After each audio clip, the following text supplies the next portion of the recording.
Just out of interest, and it really is just out of interest, but going back to the early days, before we knew what the provision was from the EFL and the Premier League and the furlough, was there a point when you as a board sat down and thought, how on earth are we going to do this? Not really, no. Not really, and that's not being blasé or trying to look good or anything. We knew from the transfer deals that we'd done during the summer that in the short term that we were okay, even without gate money, because, as I said, the gate money proportional to all the other income we were getting is less important.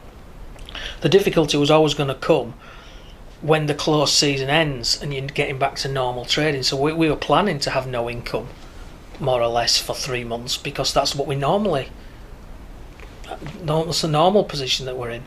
What it does mean is for the clubs who have lots of match income, not only are they faced with losing that income, they may have already used their season ticket money up earlier on, so that's another big problem. And a lot of clubs in the league, everybody knows, they're reliant on shareholder funding. So that's precisely the period when the shareholders have to put large amounts of money into clubs anyway. So they'll be reliant on that money coming in. Now, if you're an owner and your own business that funds a football club is facing COVID, again, it makes it really difficult for you to get money out of that to put into a football club. I suppose another good thing, we've seen it with the kit launch, the first weekend of this kit launch was comparable to last year. So that's going to catch up, as will the season ticket sales, catch up with what we would normally expect anyway. Yeah, so this is the temporary thing. So in terms of cash, we've had a temporary delay in season ticket income and retail income because we've been closed down. As it's happened, we've not needed that cash for other reasons, as I've explained. But when the season kicks off and when we start doing these as normal, the cash that we might have otherwise spent in the previous year will still come into us. So again, we've got the benefit of that cash flowing in the new season when we're going to need it, and we're fortunate that. I mean, the other clubs who've sold their season tickets and had cash in April, May, and June, they don't have that cash coming in. So we need to get games on. Another thing I can only imagine has been extremely complicated is the commercial corporate side of the business. Everything from ground boards all the way to exec boxes. How are we managing that situation? Well, again, just like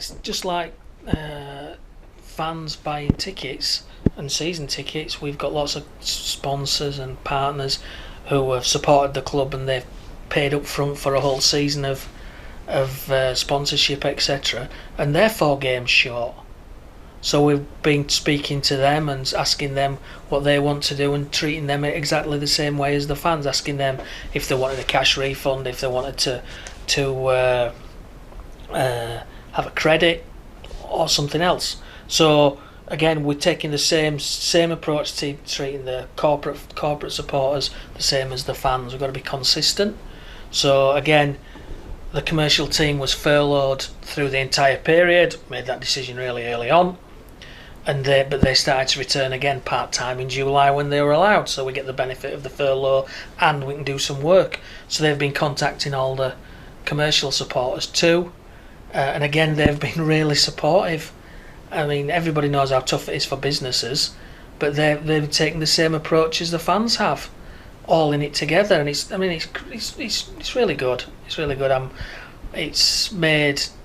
It makes it worthwhile, to be honest. Because you go through tough times doing my job and staff do, but it's when people need to stand up and be counted for the club, they have, and that shows you what the club's made of, and that's not about the people in the building, it's about everybody in the city.